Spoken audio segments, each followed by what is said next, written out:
Welcome to AU in View, a production of the Aurora University Communication Program. We bring you the people and events of the Aurora University community. I'm Pietro. And I'm Brooke, and we'll be your hosts for this episode. For our feature stories for this episode, we will take a look into the Criminal Justice Department in the play Trojan Women, and we will also be interviewing Kelly Roush, the director and theater teacher at AU. But first, let's go over the latest news. Last week, the Wellness Center kicked off their stress relief plan for finals. Each week, AU students have the opportunity to drop into the Wellness Center from 8 a.m. to 3 p.m. Monday through Friday to try out the new stress relief activity of the week. This program will last until finals are over. The activity for this week is playing with Play-Doh, and they will have a fall tea tasting on Wednesday from 10:30 a.m. to 1:30 p.m. Set aside some downtime for yourself each week. With finals quickly approaching, nobody wants to be exhausted, stressed, or sick. For more information, you can contact the Wellness Center by email, phone, or stop by their house at 1400 South Lawn. Coming up on Thursday, November 21st at 10 p.m. is Bedtime Stories with Tracy Leaf. As finals are approaching, take some time to relax and unwind and hear about Tracy's story. Tracy is the Director of Special Events here at Aurora University, and she has been a cast member at Disney World. Come hear about her magical experience at Disney World and how she has transformed that magic into her daily life as an event planner. Her story is proof that when you wish upon a star and show dedication and passion, your dreams can come true. Come wearing your pajamas. Cookies and milk will be served, and it will take place in the Watkins Hall lobby. As the 2013 fall sports season comes to a close, Spartan Athletics can boast about another successful campaign, including 3 conference championships, continuing AU's overall dominance in the NAC. The women's soccer team has won their 8th consecutive conference championship, and Spartans cross country has also swept the men's and women's championships for the 2nd year in a row. For individual awards, freshman Matt Myers and junior Emily Paul each won NAC Runner of the Year in cross country. And in soccer, senior Janae Lang and sophomore Nikki Bermudez were awarded Defensive and Offensive Players of the Year. A total of 19 Spartans have received all conference honors this year in all 6 sports. Senior runner Kevin Price described the team's success as the perfect way to end his career. And now, a look into the Criminal Justice Department here at Aurora University. Aurora, Illinois is constantly plagued by a poor reputation of gang violence. Through the 90s and early 2000s, Aurora had a confirmed 259 shootings annually with an average of 1.3 deaths a month. In 2002, there were a total of 26 murders in the city. Throughout the next 5 years, there was an average of 12 murders. With quick action, Aurora Police has been able to reduce the number to 3 annually in the past 5 years and just recently had a record of 0 homicides in 2012. Can citizens of Aurora feel comfortable with the positive direction in which the city law enforcement has taken Aurora, or is there still prominent threat of gang violence? Dr. Coy is the professor here at Aurora University. We sat down and talked with Dr. Coy more about the issue. And the idea here was to focus in on, of course, those that belong to gangs currently and are seemingly violent. Okay, we're going to suppress those individuals. But then what we also needed to focus in on was, why are people joining gangs and how do we get them out of gang activity when they already are in there? And then from a community prevention side of things, how do we get them from joining the gang in the first place? He brought the program First Degree Burn to our attention, a tactic used by Aurora Police in collaboration with the FBI to take down Aurora's gang leaders and tackle gang violence happening in Aurora. What made Aurora very unique is that we were comprehensive in all 3 strategies. There was a major interagency working group that worked with the FBI and the ATF and the state police and the U.S. Attorney's Office, Kane County State's Attorney's Office, where we were able to successfully suppress gang leaders. And they called this Operation First Degree Burn. Along with First Degree Burn, community groups attempt to keep kids safe in the city. We started the My Time program 8 years ago, initially trying to recruit middle school kids. At that time, 8 years ago, there was a lot of juvenile crime, a lot of middle school children making some poor choices. So in partnership with Aurora University, the City of Aurora, many other agencies, we kind of designed the My Time program. We actually got the chance to sit down and interview a couple of officers in Aurora. Due to some restrictions, we were not able to videotape it, but we have more on what we learned from the officers. According to Aurora Police, community groups like My Time have given kids the opportunities that have grown up in the area to talk to adults and to stay away from gangs. I still go around the high school and stuff like that because I have younger siblings there. So every time I go, I see there's much more security, definitely police presence, and stuff like that that will help. That helps reduce that. So I think the police here in the Aurora community have definitely made an impact to keep our community safe. Aurora Police have stated that the reason the city still considered dangerous is due to its stereotypes. They thought the discussion was always about gang members in Aurora, while positive steps such as East Aurora High School's large ROTC program have taken big steps into making the city cleaner. It is these positive influences that Dr. Coy believes can make Aurora change its reputation. And the city still has that reputation. Even though we've been pretty successful over the last 5 years, those kind of reputations are very difficult to shake. So it's very important that over the next 5-10 years that those numbers remain low, and eventually the city begins to shake that reputation, because then you're going to see more business investment, more jobs, better value in terms of homeowner occupied housing and all these sort of things that every city needs to begin to rebuild itself.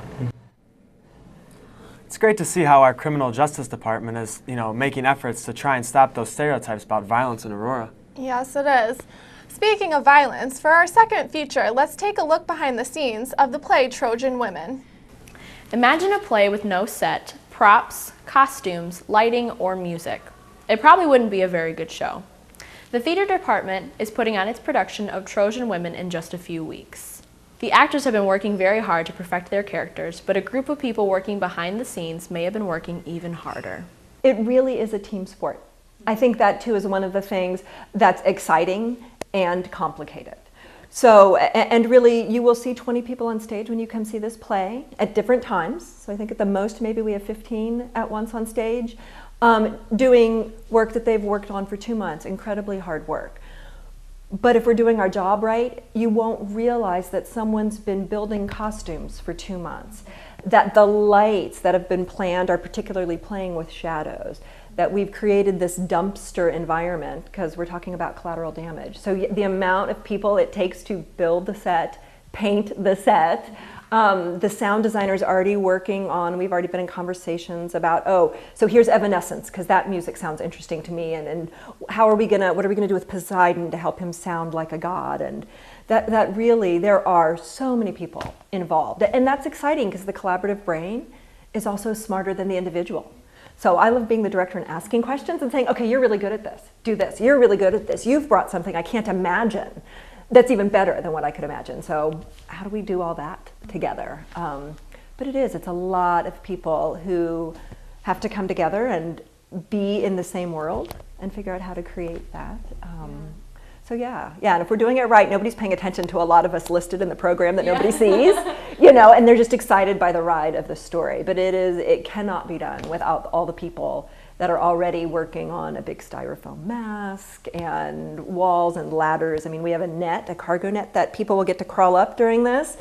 And there's already someone making a cargo net for us to have. I mean, we make almost everything by hand too, so yeah.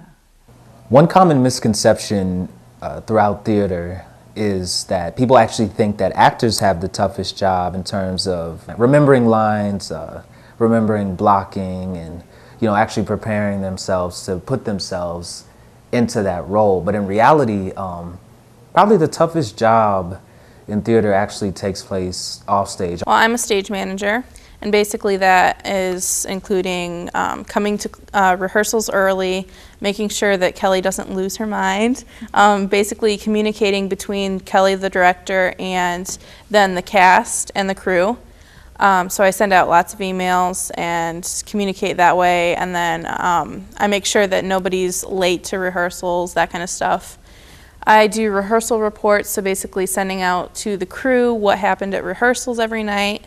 I basically then, once the rehearsal process stops and the shows start, I'm going to take over and do the lighting and make sure the sound goes when it's supposed to and all that fun stuff. You know, coming from, you know, always acting and always being the one on stage, you think you have a lot to do with just remembering lines and blockings. And it is a lot, and acting is a tough job, but being backstage, it's a different feel. You know, you don't realize that you actually put in more hours. Actors, you know, they get rehearsals off and they get time where they don't have to be on stage. They'll just be sitting, you know, back just memorizing their lines. But when you're backstage, like say you're stage managing, you have to be at every rehearsal. Sometimes you have more rehearsals. You have meetings. You have all kinds of things. And with set construction and lighting design, like setting up the lights, building the set, it's more of a time commitment. There's a lot of time and dedication that goes into a major theater production, and there is so much more to what the audience sees on stage. Every single person involved in the production is important, including the audience. That was a great behind-the-scenes look of the show and the making of it. And here today we have Kelly Roush, the director of Trojan Women. Thank you for joining us, Kelly. So how long have you been a director at AU? I have been guest directing here since 2007. Wow. Yeah, okay. yeah, for a while. How many shows have you actually directed for us? I've directed 6 shows for y'all. 6? Yeah. Awesome. Why did you choose Trojan Women? Well, Trojan Women, both Professor Coran, who's the head of the Art and Theater Department, and myself, we try to look 5 years out when we are choosing plays, so we can really get a cross-section of different genres, different types, both classic and contemporary plays. And so we've done a couple contemporary dramas. We had a classic comedy last year, and so with Trojan Women we thought, okay, we haven't done Greek, and Greek plays are the start of Western literature, so it's a great educational tool because so many things refer back to Greek myths and Greek plays, and it's a great play with language, a play of ideas that are still really contemporary, and gives a real opportunity for more. Usually you can have a large cast because there's a chorus in it, and we thought, okay, this is an opportunity. Students really want to be involved. We want to give them that opportunity, and have several students who are now in Acting 4 have taken many classes and really interested in working on plays that have more language in them, Shakespeare, the Greeks, things like that, that are a greater challenge. So, a few of the reasons. What is your favorite part about the show? Oh, my favorite part about the show, about the performance of the show, about the play as a text. The performance. Okay, about the performance, huh? I think one of my favorite things about the show is what a collaboration it is. It's 85 minutes of once you get going, it goes straight in intensity. It's the same time, the same place, the same action. And within that, almost the whole cast is on stage the whole time, so which is really exciting. So we have a chorus of 6 women. We have then 3 soldiers who are on stage almost the whole time. So having all these people around scenes, everybody's really working together to create a world that's very Hunger Games-esque. So. Now, the show is set in a post-apocalyptic contemporary setting. Yep.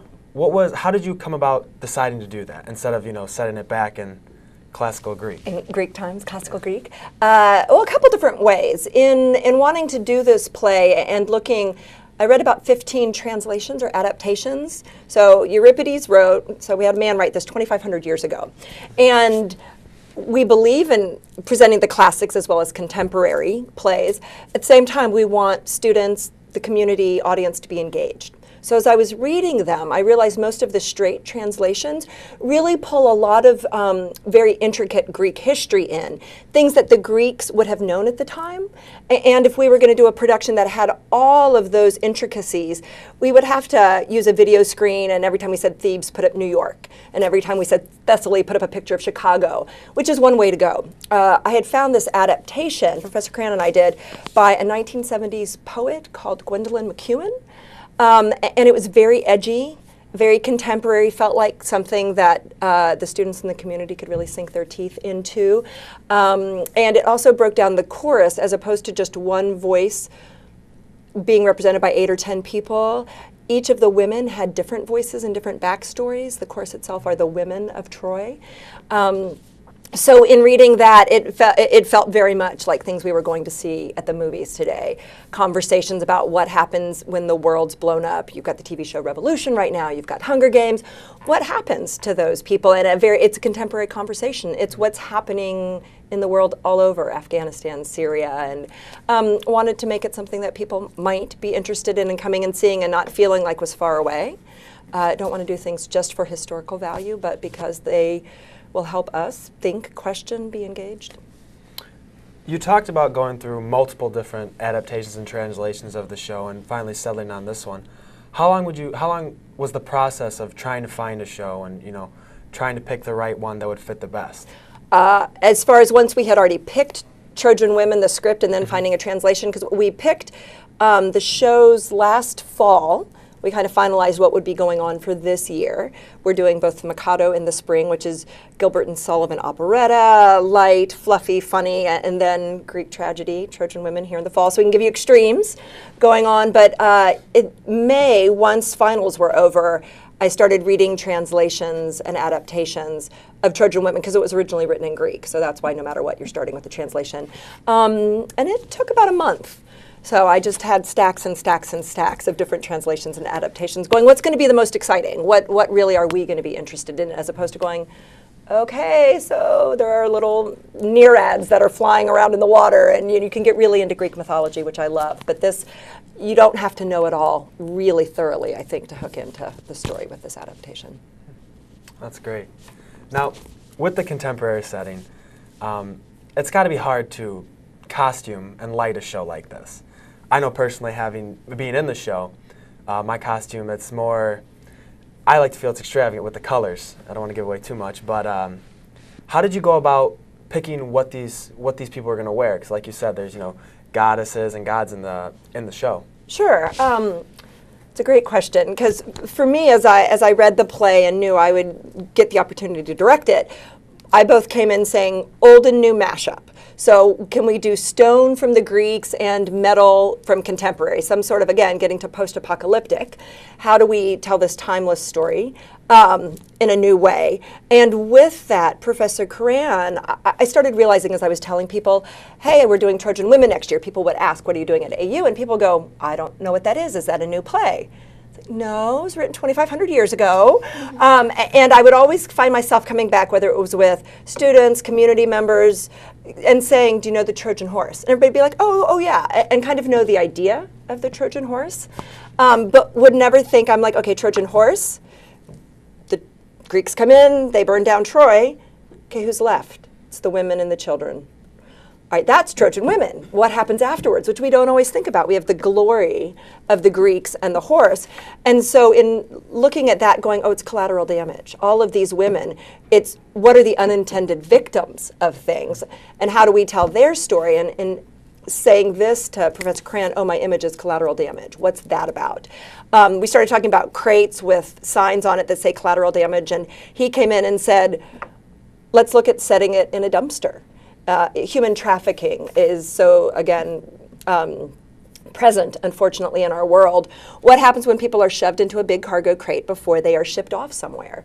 So he started working on this from the set design aspect, and that really helped us keep going towards, okay, so costumes. How do we get kind of an old flowy Greek dress for the women, which all you young women are wearing these days anyways, with maxi dresses. Yes. I didn't know what those were. I'm like, oh, maxi dresses, that's exactly right. So you've got maxi dresses, you've got camouflage. There's an Xbox commercial I saw with a guy in a purple suit over the summer, and I was like, that's it, that's the world. We kind of have this ripped up skull t-shirt, leggings thing going on. And it was great because in bringing this to the cast, we have fabulous people, you being one of them, in the cast and in the theater department, and said, okay, take this and run. What to you is post-apocalyptic? What to you is interesting? What do you identify with? And I know Trey Gonzalez came in and was talking about a long leather duster for his character, and it was like, oh yeah, okay, that can work. So it's really a collaboration of me throwing out some things that engaged me and saying what's interesting to y'all. Well, we have one final question for you. Okay. With opening weekend, how was the attendance for this opening weekend? It was thrilling. It was great. We were sold out opening night. Tickets are free, so you don't have to pay for them. But people were outside the theater at 5:45, actually, and the doors to the theater don't open until 6:45. And then people get in at 7:10. We have some pre-show atmosphere going, but we had over 190 people opening night. People were standing, and we were turning people away. And then the second night, we had about 80 people, I think, which is great. Our theater holds a little bit under 200. And everybody seemed really engaged, which was exciting. So, well, that's very exciting for you guys. It is. People seem to really be interested in what we're doing now and what's next. So hopefully we'll keep that going. Well, Professor Roush, yes. Thank you, and I hope the play continues to be a great success. Thanks. It's almost time to say goodbye, but before that, we have one last thing. It is getting down to the end of the semester with only 5 weeks left of school. Workloads are building up, so is the stress. This is prime time for projects and papers being assigned. Don't let these things go by the wayside. Try and get a head start so you can stay ahead of the game so you aren't as stressed when it comes time for finals. It is important to plan the time to study, but also relax. Take a deep breath and the semester will be over before you know it. Are you ready for finals? I am, kind of. Kind of. Got a couple more lines I got to memorize for a couple different classes and a couple papers to work on. But aside from that, I think I'm okay. Good for you. That's all the time we have for this episode of AU in View. Thanks for watching, and we'll see you next time.